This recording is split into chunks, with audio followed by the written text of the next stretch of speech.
할렐루야 축복열차 구독자 여러분 반갑습니다. 오늘도 평안한 하루 잘 보내고 계신가요?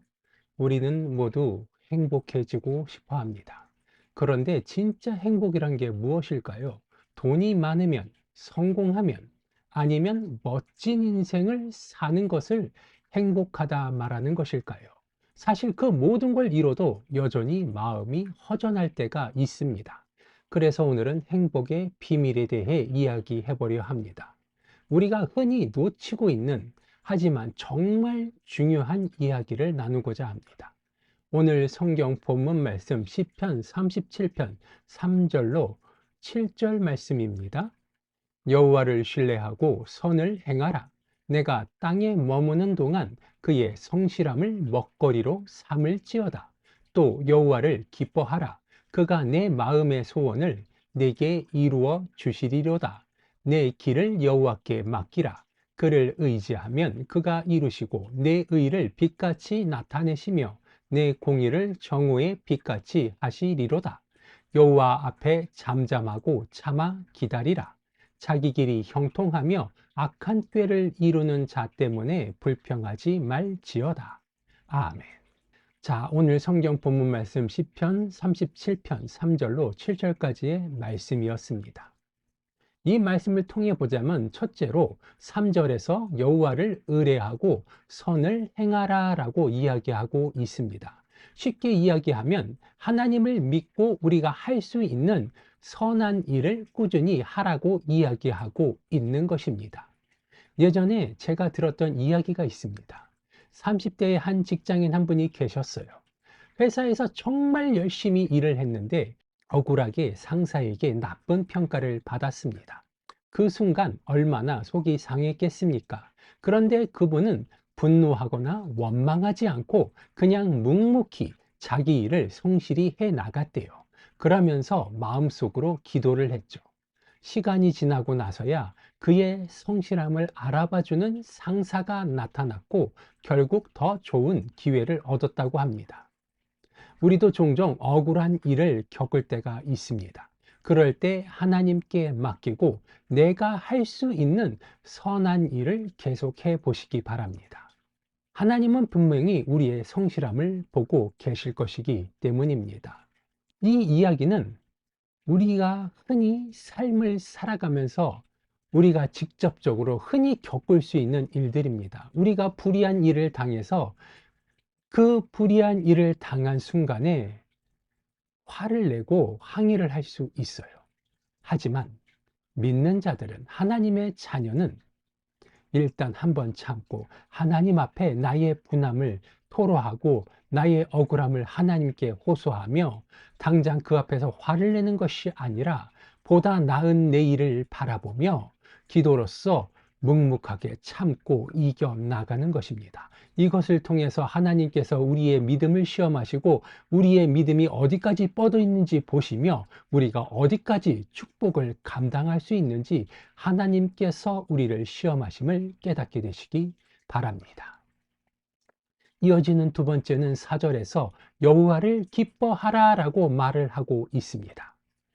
요즘 즐거움을 여러분들은 어디에서 찾으십니까? SNS를 보고 비교하고 누군가의 멋진 삶을 부러워하는 일은 없으신가요? 요즘은 저도 그런 적이 있습니다. 그럴수록 이상하게도 나의 삶이 불행하다 그런 생각이 종종 들던 때가 있더군요. 한 대학생의 이야기가 생각이 납니다. 이 친구도 늘 남과 자신을 비교하면서 불행하다 생각했다고 합니다. 그러던 어느 날 감사일기를 쓰기 시작했대요. 하루에 감사한 일을 3가지씩 적는 것이죠. 예를 들면 오늘 커피 한 잔을 맛있게 마셨다든지 친구랑 대화하며 웃었다든지 이런 작은 것들을 말입니다. 그리고 놀랍게도 그렇게 감사거리를 적다 보니 자기에게 주어진 게 정말 많다는 것을 알게 되었다고 합니다. 그리고 그때부터 행복해졌다고 하더라고요. 여러분들은 어떻습니까? 감사는 행복의 열쇠입니다. 남의 행복을 보며 부러워하는 것이 아니라 지금 내게 주어진 행복의 조건을 찾아서 감사할 수 있는 여러분들이 되시기 바랍니다. 여러분들은 남들보다 많은 행복을 쥐고 있지만 내 손에 쥔 이 커다란 행복을 보지 못하고 남의 떡이 더 커 보이는 실수를 범하고 계심을 깨닫게 되시기 바랍니다.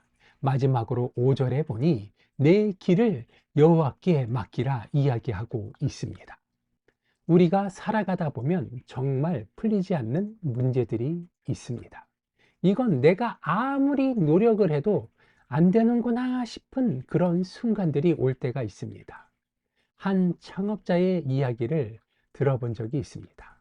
30대에 스타트업을 시작했는데 사업이 어려워져서 문을 닫아야 할 상황까지 갔답니다.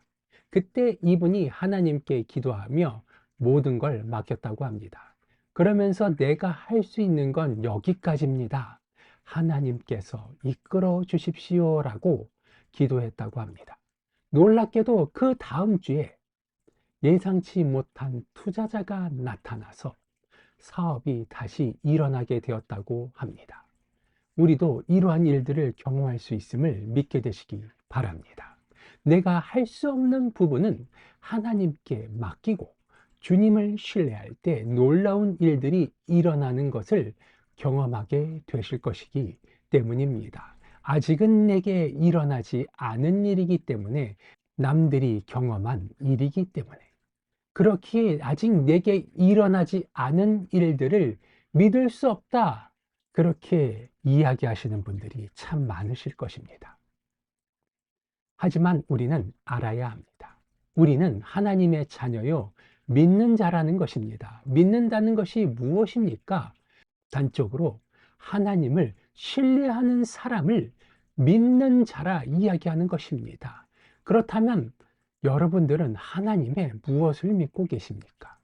하나님을 믿는다는 것, 하나님을 신뢰한다는 것은 나의 모든 것을 전적으로 하나님께 맡길 수 있다는 이야기일 것입니다. 다른 어려운 말들로 때로는 쉬운 말들도 여러 가지로 하나님에 대한 믿음을 표현할 수는 있을 거예요. 하지만 중요한 본질은 이것입니다. 나는 모든 것을 하나님께 믿고 맡길 수 있다는 것. 그렇다면 나의 삶의 모든 것을, 그리고 지금 이 순간 나에게 일어나고 있는 힘들고 어려운 일들에 관해서도 모든 것을 하나님께 맡길 수 있어야 한다는 사실, 이것을 깨닫게 되시기 바랍니다. 오늘의 말씀의 결론을 맺겠습니다. 여러분들은 하나님의 말씀을 통해서 오늘의 성경 본문 말씀이 아니라 할지라도 하나님의 말씀들을 읽고 겪으며 들으며 여러분들은 행복의 비밀을 발견하고 계신가요? 하나님을 믿고 신뢰하시기 바랍니다. 하나님을 의뢰하고 선을 행할 수 있게 되시기 바랍니다. 작은 것에서도 감사하며 여호와 하나님 앞에 기뻐할 수 있게 되시기 바랍니다. 불안하고 불경한 생각들은 모두 버리고 모든 것을 하나님께 맡길 수 있게 되시기를 하나님의 이름으로 축원합니다. 이번 한 주 이 세 가지를 실천해 보시기 바랍니다. 여러분들의 삶에 분명히 달라지는 순간이 올 것입니다. 끝으로 이 시편 37편 4절 말씀을 다시 한번 나누고 싶습니다. 여호와를 기뻐하라. 그가 내 마음의 소원을 내게 이루어 주시리로다.